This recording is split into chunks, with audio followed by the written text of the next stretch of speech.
let's introduce Richard Ballantyne. It happens that since my dad walked to Lamoni from Cheyenne, Wyoming in 1931, he worked on the college farm.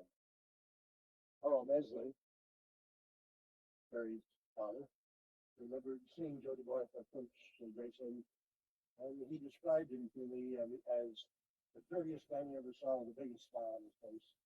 And he had rags on his feet for the first 2 weeks because they were too badly beat up. After a 500-mile walk, he completely felt that way. He got a job at a college farm, working as a cattle and horse stand that takes care of thousands of horses, and worked his way through Graceland for 2 years on a college farm. I grew up west of town, and so the college farm was always just east of 6th Street, and the Ballantynes were there, and so that's what I associated with. But now I find out that that's not the one that Gavin moved on. And so we have Richard Ballantyne today to tell us a little bit about the history of the college farm and the Ballantyne family.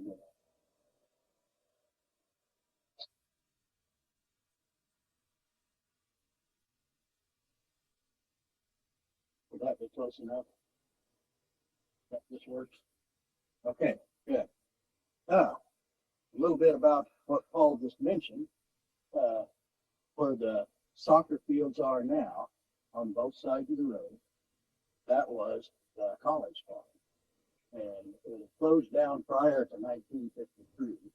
We were living over on the southwest corner of town, and that's where my family was living when I was born. And my dad got to talking with Earl Hickman and about the college farm, and so that summer of '53, farm that Paul is referring to, the only thing left of it now, if you go down where the key intersection is, and you turn north on south, and there's off to the right, there's one lone white aluminum building. That's the college farm that Paul was familiar with. The college farm set, and so those of you that are old enough to remember East Hall, the girls' dorm, that was the farmhouse. And the building set right kind of near that. That summer that they were building onto the Anta farm, also, I remember just a little kid. I was only 5, coming up on 5. And we'd go over there and see the progress made on buildings. And then also, I remember one night we went over to see the barn burning down there on the college farm by East Hall. And I don't remember if there were other outbuildings there then or not, but the one barn that was 14 feet wide, 28 feet long, and 2 pens in it, and that was the Jersey Bull barn, a Jersey Bull on each side. Now, they were a lot smaller in those days, so it would have worked. A Jersey Bull now, they're one of the meanest bulls there is. You would have not had 2 bulls in that shed with only a gate, a wooden gate to clean. But my dad moved that down to the bottom of the hill, and raised hogs in it for a year or 2, and then moved it up to where the college dairy was that Paul's referring to. And if any of you in this room knew about the college dairy, that's where it was. And we moved it for 2 or 3 things, used it for different things over the years. And then Bonnie and I moved back here from Wisconsin in '82, and in '85 was when I started my cow herd. And I asked Ralph Waters if I could buy that shed. So for $500, the only original barn from the original college farm is now up at my place, 2.5 miles north of town. So just a little aside there. I'm going to start with the Buckinghams, not because they were the first of my family to come to America, but they were the first in my family to come here to Lamoni. John Buckingham was converted to the Mormon Church, the original one, the #1 one, and he was a preacher on the streets of London. And he met a gal that was about 20 years younger, and she was working in the kitchen of kind of a manor house in that area. And the folks that owned it and were running it, they told her, if you keep messing around with that plant, you're out of here. Well, they were out of here all right, all the way to Utah. And I do not know how they got from London, Utah, where the port of entry was or whatever. I do know they got there before the Hancocks, because that was never mentioned in the family. My grandmother loved to talk about a family history. But they were in Utah in several different places. They knew Brigham Young personally. And then they were there for several years. And some of the girls had 5 daughters, and some of the girls were born there. And then they went on to southeastern Oregon and homesteaded there for a few years. And then when they heard about people starting to gather here in Lamoni, they decided to come back. So in 1881, husband and wife, 5 daughters, either 1 or 2 married, 2 wagons. Where's Dave? There you are. Their 2 wagons, I don't think look quite like your Conestogas. Yeah, but at any rate, they wanted to stop and see friends and family in Utah on the way. So they came back through Utah and Salt Lake City. And then 1881, think about what happened 5 years before 1881, 1876. So here this family, 2 wagons, the parents, 5 daughters, 1 of whom was blind, 1 or 2 of them married. The only thing that passed for a weapon was 1 axe. I'd like to know where my sister's blood comes from. There's no way in God's green acres that I would have had the courage to do that. Because what happened 5 years before? Who said it? Hester. Hester was wiped out just 5 years before my ancestors were brave enough to take 2 wagons backwards across the Great Plains. And they got here, and he died about a month later after he got. Grandma always said that he was the 2nd person buried in Rose Hill. But when I saw older stones, I thought, And then Alma Blair had an article in the paper that as Rose Hill became established and Lamoni became established, a lot of people that had buried their family on their home farm dug them up and put them there. So I can stand here and tell you that my great-great-grandfather, John Buckingham, either is or is not the 2nd person buried in Rose Hill. I'll take Grandma's word for it. Let's see. Oh, one of their daughters, Rebecca, my sister, is also Rebecca. She's always glad that she did not get the middle name of her namesake. They were mouthy out in Utah, and they were so poor and hard up and so short on food that when Rebecca was born, they added to Mama's milk and other food the juice of thistles. So her middle name was Thistle. And like Beck said, I'm sure glad they just gave me the first part and not the second part. Also coming from that family, great-great-grandma Jane, who worked in that manor house kitchen, brought their plum pudding recipe. Growing up, my grandma always made plum pudding at Christmas, and Mama thought enough of it that every year we make plum pudding. Recipe's a little bit different, a little handier, but it is kind of a family tradition. Another ancestor that came here that would have been the next of my family to come here, this would be my dad's great grandparents. Another one would have been his grandparents, and George Van Winkle Sloat Brown, born in near New York City, and during the Civil War, he was older then, but he was coming of age during the Civil War, which we were also, as a country, we were also building the Transcontinental Railroad. And any of you that saw George Burns' documentary, The Civil War, and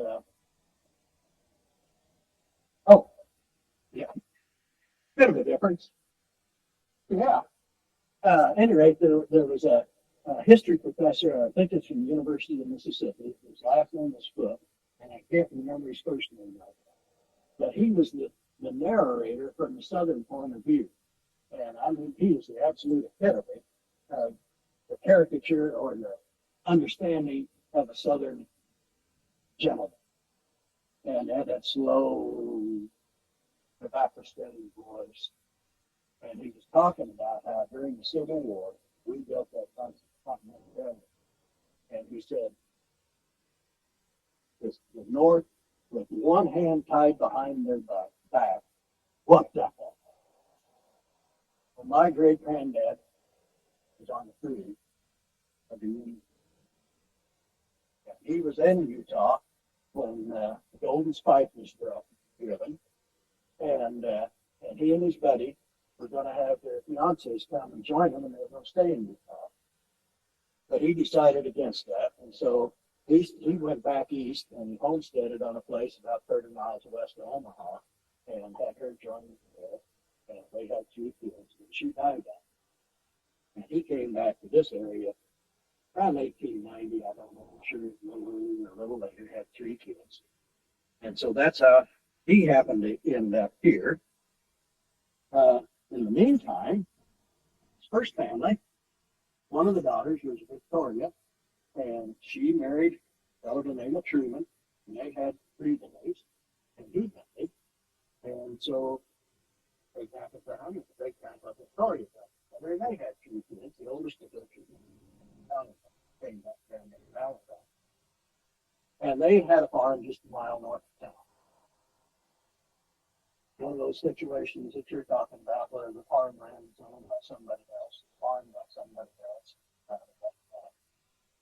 But Grandpa always laughed. He says, each of us had 6 kids. There's only had got 2 now. Yeah. So, and they got, he and that, and great-grandma Victoria were married in 1896.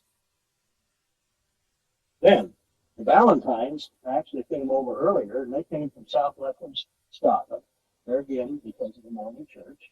And they came in their 40 entry New Orleans and up the Mississippi River to Nauvoo. And they were assigned to go on up to the wood camp, which I understand is up by the cross with Lyman White. And then when the big breakup occurred, Lyman had said, well, Joseph always said we're going to go to Texas because it was a republic then. And Brigham Young said, no. He said, we're going to Utah. So Lyman said, well, anybody's going to Texas, that's where we're going. So the Ballantynes, being already in camp, there's 250 some, I think, in Texas. And so they were in Texas for, about 10, 12, 15 years. And about the time they get fairly prosperous, Lyman would think, ooh, what we need? We have a vision. We need to move. And so they'd start all over again. And then they'd start all over again. And then as they heard about so many of our Mormon people that had stayed near winter camp near Omaha and Council Bluffs, and with the RLDS church there, starting to do a lot of work in that area. A lot of those people from Texas decided, well, we're going to go up to West Central Iowa. I started out. Lyman decided at the last minute to come, and there were 2 out on the trail. He up and died, so that postponed the track a little bit of burying. So then a group of, there again, about 250, 300 people left Texas up there. Of course, every place they've been and moved, people stayed behind. And according to history, 2 Ballantyne brothers stayed in Texas, fought for the Confederacy, and made quite a name as Texas Rangers. And then at least one of them moved up to West Central Iowa. So the Ballantynes got to there that way. Then in the early 1900s, some of the Ballantynes began moving to Lamoni. The first group was Fred Ballantyne and some of his brothers and sisters, and some of them settled up in the Bloomington neighborhood, some of them down in the southeast of the And in fact, Bloomington Church, very big in my district. And Fred Ballantyne, Sylvia was married, the 2 of the founding or original members of the congregation. They had been meeting in homes, first baptism recorded our LDS church in the Bloomington neighborhood in the 70s, prior to the 1870s. And again, meeting in homes, schoolhouses in that area. Like I said, Fred was a charter member. The building, the original building, was built in 1913, and where the North Lake is now, Huffman's owned that. And I remember, and then when I was a kid, Edmonton owned it, and as Lions League, we'd go up there on a hike, and there was a sandbar on that big creek that's now underneath North Lake. That, I mean, it's just pure sand. Man, the kids said, that sand, the people said even the kids had shoveled sand on wagons, horse-drawn wagons. And so you go straight north on State Street, keep going north, you come to the gate, which you can't go anything. That's your, Bloomington, west. And so they loaded up sand down there in that creek bottom, and they took it to where the church is now, and they poured the blocks on site. And they finished all, and they also hauled sand to town to help pay for lumber and shingles and windows and that kind of thing. I read one time where when they got through, they got a mortgage of $900. Because back in those days, farm and ranch hands paid $1 a day in time. So one ranch hand had all of his money to pay off mortgage. But in February of 1913, it's when they had it unpaid off, officially organized charter membership. And my family has been involved with Bloomington, you know, through that kids. Bloomington is very important. My great granddad and some of his brothers and sisters came here in 1913, and he was pastor at Bloomington.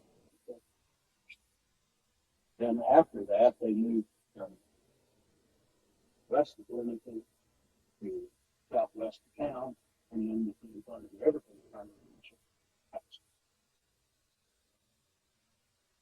Dean's pastor.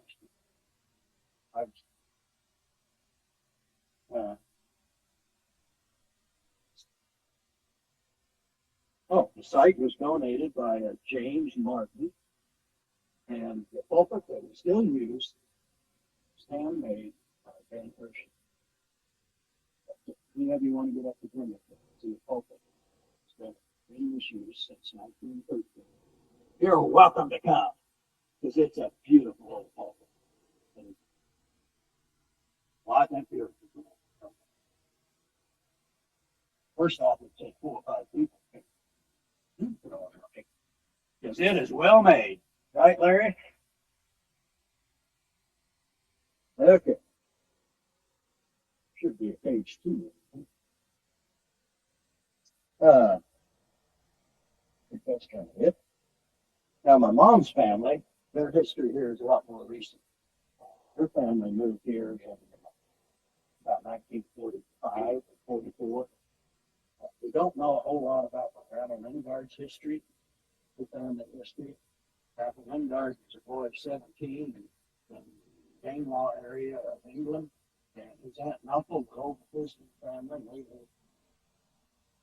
were northwest Iowa, and they were over visiting, and they kept joking with him, saying, "Oh, why don't you come to America with us, Walter? Walter, just come to America with us." Well, at the last minute, he decided to, but by the time he got the paperwork done,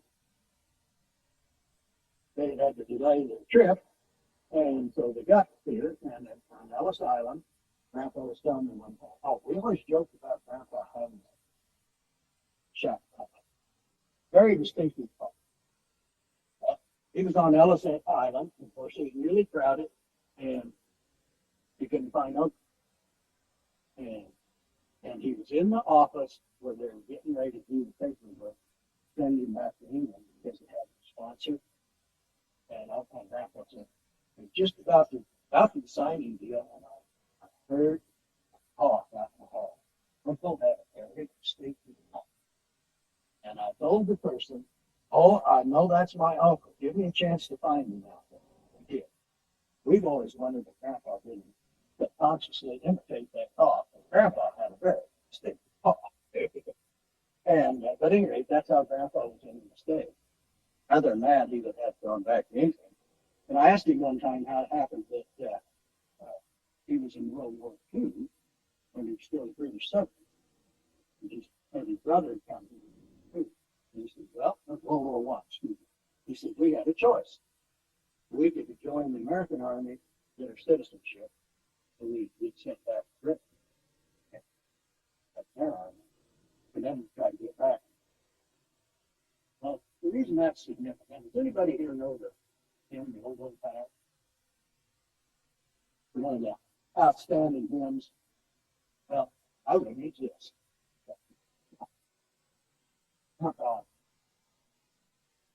Sorry, folks. Grandpa said that one evening, the old caricature of soldiers sitting around the campfire and singing, and somebody requested the Old Path. And Grandpa said, that's got to be in our Grandpa was Methodist, grew up in the Methodist and strong faith. When he was here after a few years, our missionaries, our RLDS missionaries, were working on that. He got very interested in up with this. He did about those folks, you're out of it. Grandpa chose that church. So, in that large group of soldiers, he was thinking, well, I wonder who else would be. And when Albert Haynes requested the Old Path, Grandpa said, I got to get to know him. So they got to be good friends. Yeah, Albert Haynes.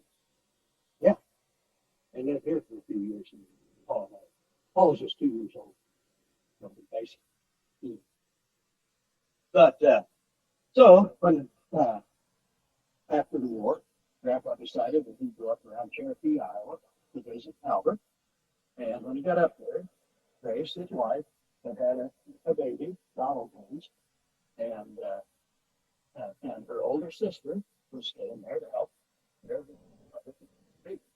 The fifth time that Grandpa Lingard saw Alex Savannah Miles with her brother.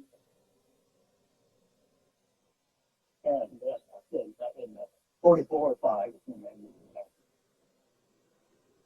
and they lived down in the Evergreen neighborhood. And they were staunch neighbors together. Grandpa and very appreciative. Contributions to Lamoni. Great grandpa, the pastor at Ballantyne for 17 years and then several years.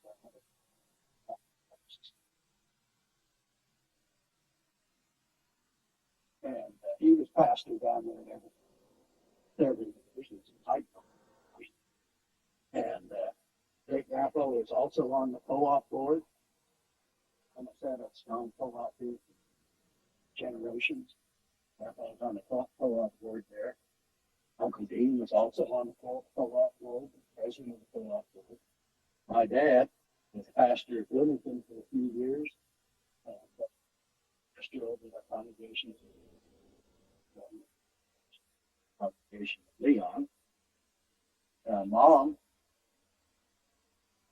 Bill Ballantine. There were 2 Bob Ballantynes known in Lamoni. Bob Ballantyne, Fred's son, that married Lita Sneeden, and he was Robert M. Ballantyne. And then my dad's second brother was also Robert. So there was always kind of a confusion, families knew everybody's talking about. Community members didn't necessarily know who we were talking about, especially being so Uncle Bob, after they got married, he lived over in Unionville, Missouri, on a credit station. So 2 different Robert Ballantynes, prominent in the lore of Lamoni. Fred Ballantyne and my great granddad were first cousins. Mom was music director very often on. She and I know about trade back and forth at Bloomington in charge of the music. And back in those days, we did not have bulletins. We had order of service. And also, we did not, the church is not putting out kind of a suggested order for the time of services. And I remember lots of times coming home from church, Mom talking about how, you know, the presider kind of set the order of service. The speaker, on his own, would decide what to talk about. And the pianist would decide what hymns to use. And I remember so many times coming home from church, folks talking about how the Holy Spirit would work within three different people that would order service, sermon, and hymn. All felt work together. Somebody that's, you know, sometimes in charge of services, I like having a place to start instead of having to start from scratch, but we've missed something. Both systems are good. That system had that extra. Life goes on. Everything changed. My folks were 4-H leaders and Lions League leaders, and stayed very busy in both the service and whatnot. A couple of things historical. You started out by talking about C.B. Barrows, the dentist. Uh-huh.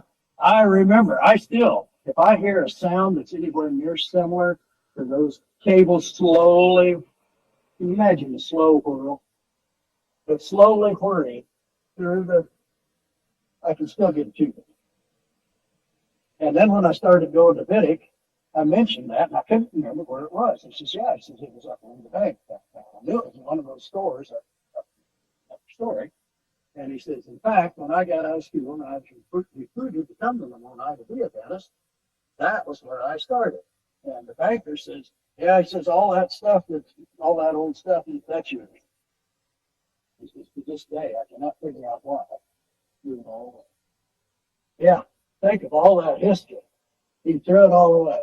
And, but he was a great banker, even though he didn't have Dr. Barrow's old equipment. So, you had mentioned to you about the day. And I'd mentioned that in summer of 53, when we started to get the process of the southwest corner of town to the east side of town. And building on there was a house and a big standard barn for that time. But then we built a local shed onto it. We would have about the cows. Also built a modern parlor. Earl Higbee started the dairy club here in this area to help people move from just by hand or just milking in the front of the corner, separate the cream. The old way of dairying, my grandparents were some of the last of this generation. And Grandpa had about 8 or 9 milking shorthorn cows. They had hogs. They had chickens. Grandpa would milk those cows by hand, carry the milk to the house, and have cream separated. And they pour the milk into the vat and break it by hand, and then separate the cream out. The cream would run into one can, skim milk would run into the other. They used what skim milk they needed for the house. The rest of the skim milk was allowed to clabber, and that's what they fed the chickens. And back in those days, the egg and cream money was what carried the household. The hogs and any cull cows, the calves and bull calves had been raised in the that's what financed the farm. And that was the standard. Way beyond our time, before our time. But it was an old system that worked. And it's now. If you see a lot of the new housing developments here in Lamoni, it is very typical for the people to have an acreage, 1 or 2 or 3 or 4 or 5. Stephen Hart lived right across the road from Perry. They had 7.5 acres. And he had a day job. Ella had a day job. Breeders and cows and chickens, and that live. So many people in Lamoni, especially out there in the rest of town where Max Pitt lives, those were little acreage, and that's how people live. Just smallholder, few chickens, you might have milk goats, you might have sheep. Not very many of them had hogs. A few of them had a cow, like Newman, 7.5 acres. He had several trees and cows. And that was the standard there. You lived off of that. When you were out on the farm, at the bigger farm, you lived on the cream and egg milk. Well, things were changing in the 50s. growing more and more. Kansas City was the best milk market where and that was bulk milk. It's still going from 10-gallon cans, I think about 100 pounds on the bulk milk. And Earl Hickory was bishop here and also connected to college. I'm not sure what his position, but he organized a dairy club. And I remember as a little kid going to talk about how to increase the efficiency and the quality of milk. And he'd sometimes have films showing some of it. So out of that, a lot of people, my granddad was far enough along, he wasn't in it. He mentioned the Hy-Vee thing. They were one of them that converted their old system where you milked in either by hand or had a milking machine and milked into a bucket and picked that bucket up, carried it in and dumped it in the can down the can. But the Hy-Vees were one of them that converted that into a flat parlor. Cows would come in. I recall we had room for 6 cows and come into a station, had a pipeline milker, so the milk came from the flow from the cow up to the pipeline, into the bulk, and then flipped over, and then the bulk tank would pick it up. And like I said, all the milk in this area bulk. And there were probably, I don't know, at least a dozen people that converted their into that kind of a system. And then in the meantime, Liberty Home, Graceland Dairy, just south where the new housing development is down there, that was Cook. They all put in a milking parlor. Ours was the Henry style. Picture of the rectangular building. Got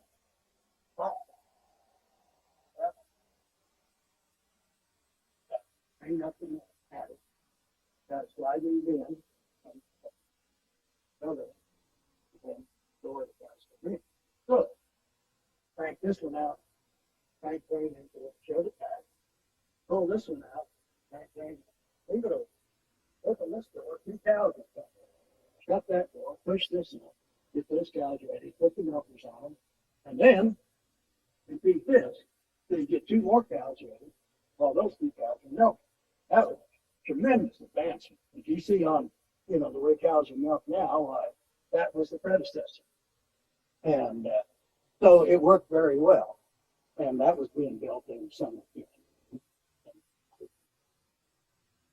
That farm had never been taken care of very well. And my dad said, kind of back to town, says, well, you don't have to be plumb crazy to move on to a college farm, but I bet it's going to help you. That's how bad a shape that place is in. My dad had always, as a kid growing up, and the other farm that he rented was pretty good cows. You notice Lamoni has a lot of fairly flat ground. That's the good stuff. And on the west edge of the college farm, that was flat ground. That was good stuff. East there, where you cross that creek going out of town on the highway, that's pretty good. My dad, his dad died at hospital. Well, took sick with my dad and died at hospital. The pop had the responsibility of a family. And the day we took him to the nursing home, he says, fine, man, I don't have to be responsible. That's the way that man lived his life as a minister. Down the leader, as a ferryman, as a farmer. He said that first spring, we got out on the east end of that place.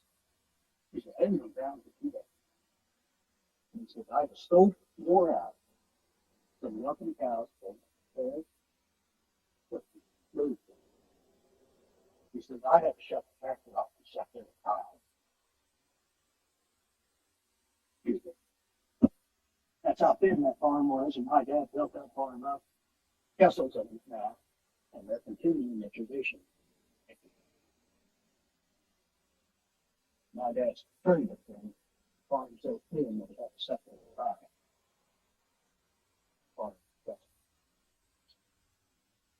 The folks had quite an impact in this. My grandparents. Started out, the original plan was to have the dairy, put on a processing plant and supplying milk to the college. So, summer, we moved over there in spring of '54. I started the fall, kindergarten that fall. Next summer, they built on an addition to the milk house and bought a lot of used equipment that could pasteurize and homogenize milk from the Gracie. And in fact, the homogenizer is the exact same age I am. But Pop was in there, and he was doing most of the work there. Had some part-time help. And Roy Boswell, for you people that know the Boswells around here, Roy was one of, I think he's the second generation Boswell. And he stopped in one day and he said, Bill, if I'd leave a gallon jar here, would you sell me milk? Okay. And that's how we got in retail business, too. Towards the year before we closed down, we'd gotten to where on a holiday weekend, he myself and him up in glass jars. He could come sit down and get it.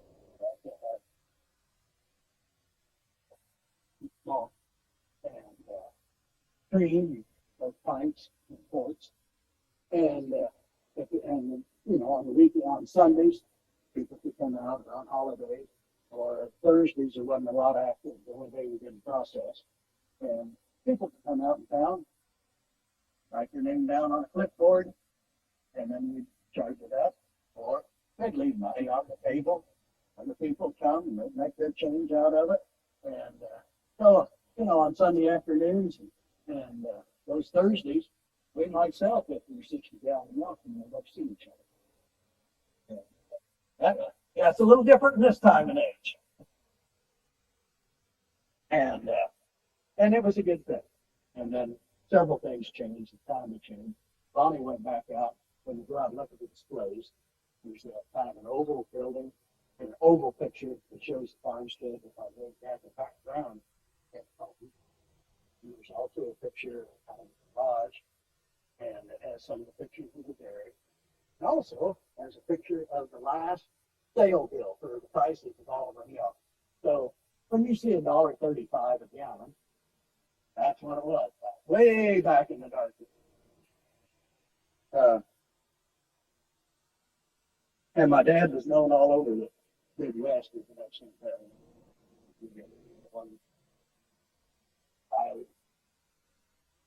dairy leader award. She held his leadership in 4-H and FFA. He cut twice off. Other than me, the Ballantyne's really been on the stick to come over here from Scotland. And I'm kind of proud to be able to say that I'm from that stock. Got one more good story. Maybe I got three. I can get them both back. My grandmother was a great storyteller, and she was telling us one time about as a little girl, here, Grandma Ballantyne, as a little girl, she was hearing about in town all the indoor plumbing. And in those days, it was all put upstairs. There was a bedroom, we converted into a bathroom. And so the women were having a women's meeting, and the young mothers, of course, brought their little daughters. But once the meeting started, the little girls had to play by the fire. So didn't take very long. They didn't buy no food. So, find that, look it all over, bring it out there, have that chain, and there's the finally, one of us pulled it too far. Oh, the noise of it. We just knew we were in trouble. We knew. And then it wouldn't quit.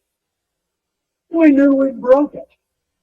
We knew we were really in for it. And I'm pretty sure which house it is here in town. And one day it was in Dollar General, and I don't know the people who live there, but I just gone by it and seen this guy. By coincidence, I recognized him in Dollar General, so I told him that story.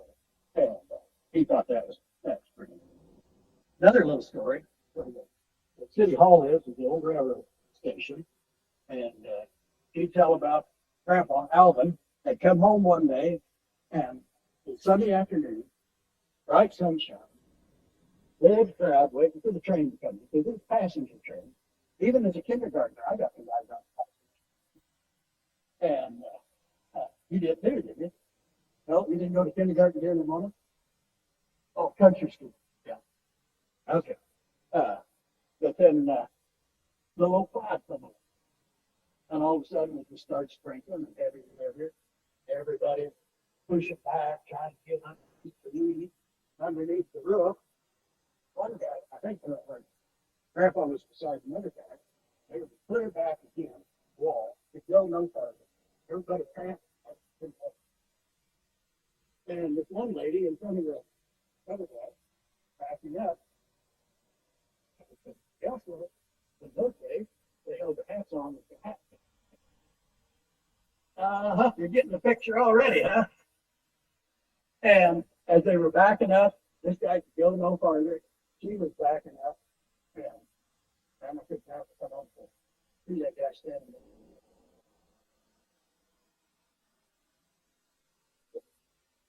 Point.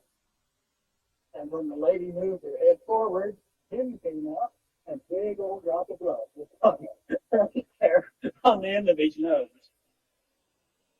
And one more thing about it, that was back in the days. There are a few people here from rural that remembers the old crank phone. Crank it, you had the speaker here, you held it like this. Well, for rural areas, if you heard your phone ring in one long continuous ring, everybody had a ring. I think ours was 2 shorts and a long, something like that. That way the call was for you. There might be 10, 15 phones on the same line.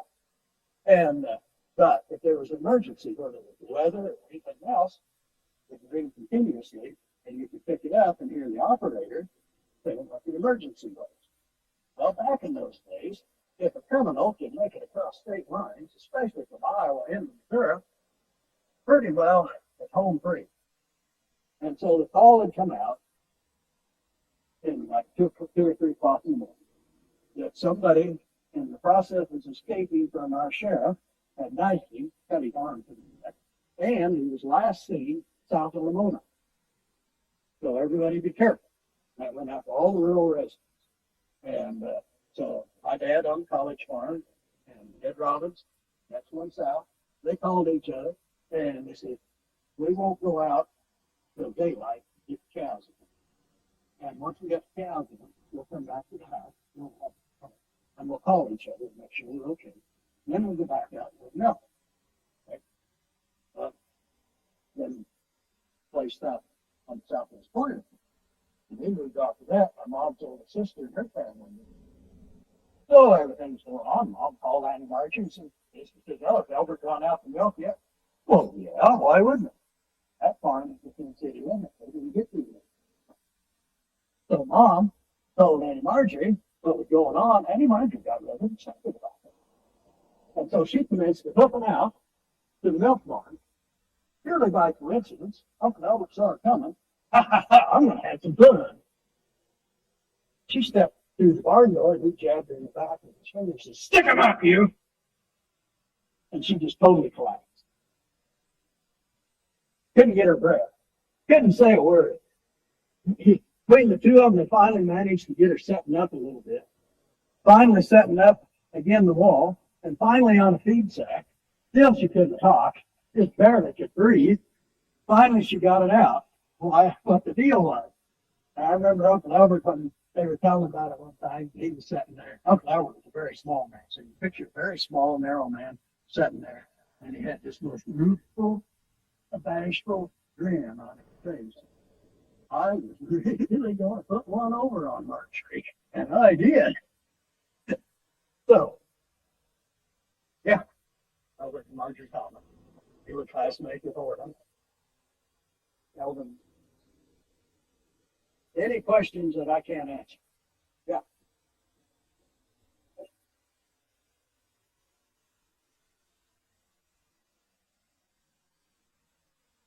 No. I've never found anything. I remember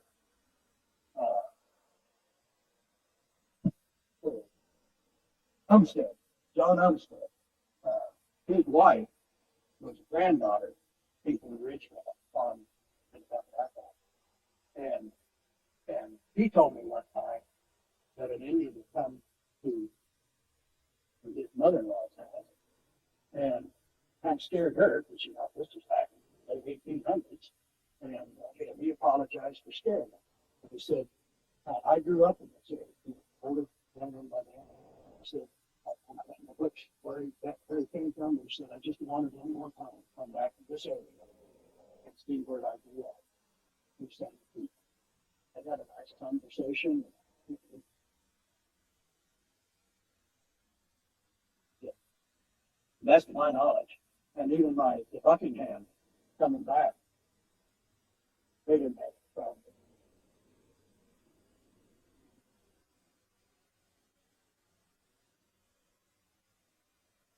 It's true, huh?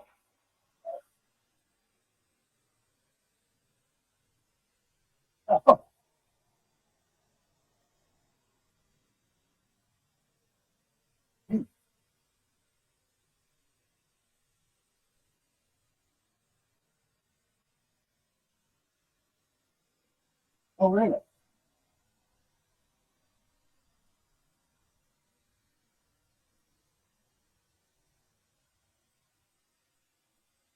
Yeah. No,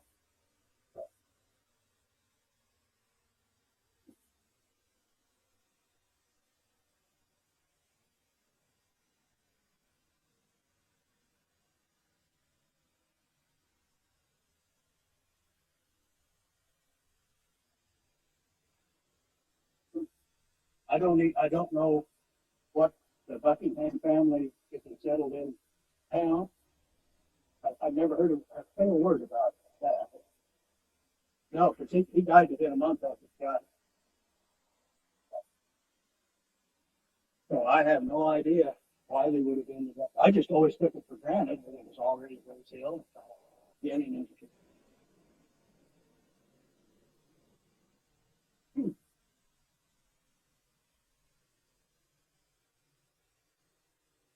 huh,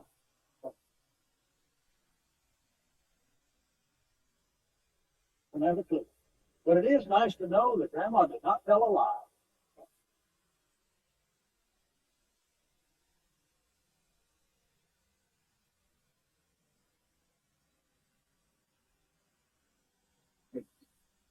Than any of their own family thoughts. And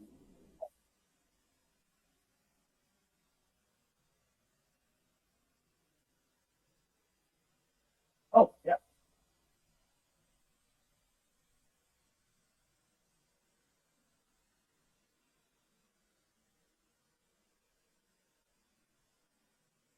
well, you already touched on it. A dairy herd of about 70 adults and all the young stock makes an awful lot of all natural, organic soil amendment. And you know, traditionally you just hauled it out to the closest field. When I had a job first working for an independent agriculture lab and taking soil samples. Believe me, I could always find that field that was so handy, dump all the manure. Well, my dad recognized that the east end of that place really needed it. And so, you know, well, the manure, if it was a freestall, or not a freestall barn, just a manure packed roping barn, and we clean it out in the fall, and then by March, the manure pack would get out like that. Combination straw and corn cob shucks. Used to be you can haul your earphone into the elevator, and they had a sheller, and they had a big old cob truck, probably a 1930 something or other truck with a big old box on it, and you got I think it's like $5 a load, and they bring that. Anybody can buy them, but they bring the load out. I think about every 2 weeks. How much bedding that barn that and haul it all out.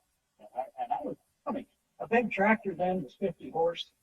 The tractor that I run hauling manure out for there was a 33 horse 1953 Massey Harris that he bought brand new. And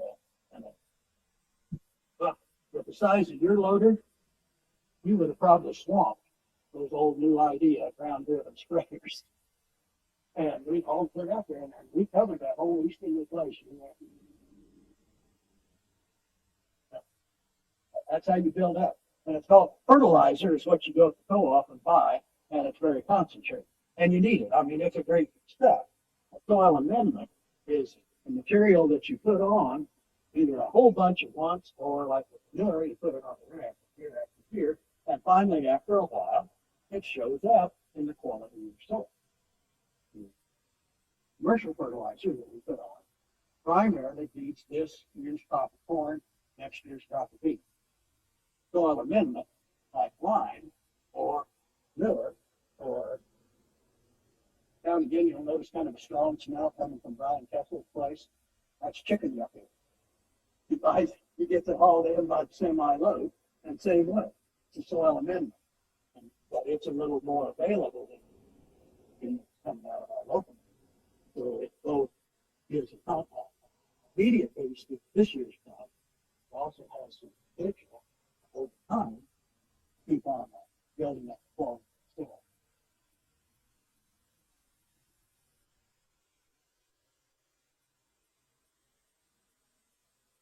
Oh, fork it off.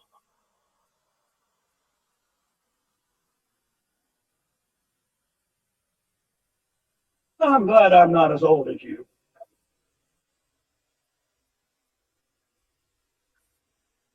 Yeah, yeah. I don't know.